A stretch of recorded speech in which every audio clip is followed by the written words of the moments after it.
جب ہم نے کلمہ پڑھ لیا تو ہمارے اوپر نماز فرض ہے. ہمیں طاقت ہے, ہم ٹھیک ہیں, صحت مند ہیں تو کھڑے ہو کر پڑھیں, بیمار ہیں تو بیٹھ کر پڑھیں, اس سے ڈبل بیمار ہیں تو لیٹ کر پڑھیں, اشاروں سے پڑھیں. آپ کے لیے نماز پڑھنا ضروری ہے. اگر آپ مالدار ہیں, آپ کی تجارت ہے, آپ کے پاس سونا اور چاندی ہے, آپ پہ زکوٰۃ فرض اور واجب ہے. آپ زمیندار ہیں تو آپ پر عشر واجب ہے. یہاں پر میں والد ہوں, اولاد کی تربیت میرے اوپر واجب ہے. میں بھائی ہوں تو اپنے بھائیوں اپنے بہنوں کو سمجھانا میرے اوپر ضروری ہے. میں اولاد ہوں تو اپنے ماں باپ کی قدردانی میرے اوپر لازم ہے, ان کی عزت اور احترام میرے اوپر لازم ہے.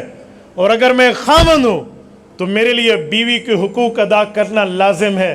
میں نے صرف بیوی گھر بہاری مارن واسطے نہیں گنائی, میں نے جھاڑو لگانے کے لیے اسے نہیں لایا, میں نے اس کی صحیح تربیت بھی کرنی ہے اور میں نے اس کے حقوق بھی پورے کرنے ہیں. اور اگر میں معاشرے کا ایک عام آدمی ہوں اور مجھ سے 10 لوگ سوال کرتے ہیں اور میری بات مانتے ہیں, اور میں ایک علاقے کا چودھری ہوں تو میرے اوپر میری رعایا کے حقوق لازم ہے. اور اگر میں آفیسر ہوں تو جونیئرز کا حق ہے میرے اوپر, وہ مجھ سے کوئی چیز پوچھے تو میں انہیں سمجھانے کا پابند ہوں. تو ہر بندہ اپنی طاقت کے بقدر مکلف ہے.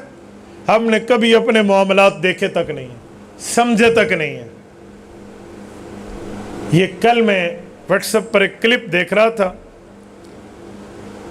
ایک صحافی نے ایک شخص سے سوال کیا, اچھا بھلا تگڑا ایسے بندہ بالکل عقل مند اور ٹیلنٹ والا نظر آ رہا تھا. اس سے پوچھا کہ بھائی چوتھا کلمہ تو سنا دوں گا, کہ پہلا میں کو آڑ کے آتا تھا تو آتے چوتھا سنا ہوا, میں کملا کوئی پہلا اسے نہیں آتا تھا تو چوتھا کہاں سے سنا ہے.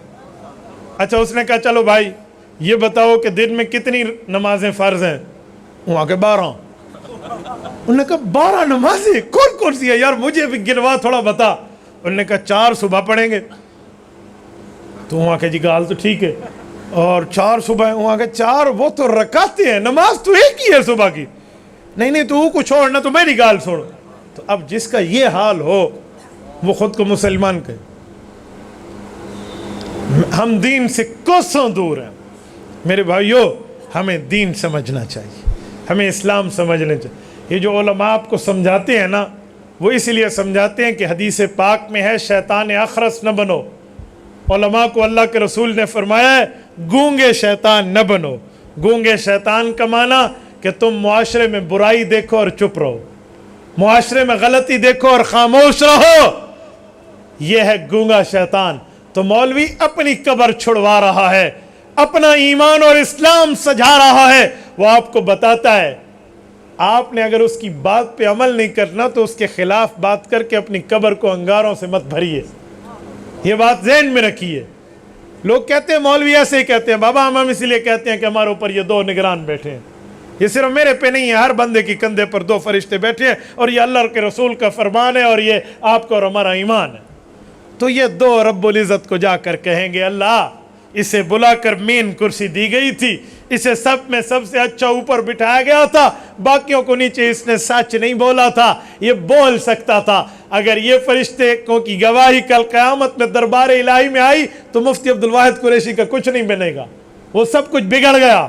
اس کے بولنے کی وجہ ان 2 نگرانوں کی جو CCTV فوٹیجز چل رہی ہے نا, آج کیمرے کی نظر ہو تو بندہ ڈر جاتا ہے کہ پکڑا جاؤں گا. اوے اللہ کے بندے, اللہ کی نظر بھی ہے اور یہ 2 گواہ بھی اوپر قائم ہیں. ان کا کیا کریں گے ہم کب؟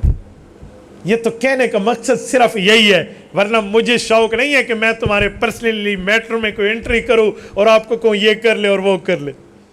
تبارك الذي نزل الفرقان على عبده ليكون للعالمين نذيرا.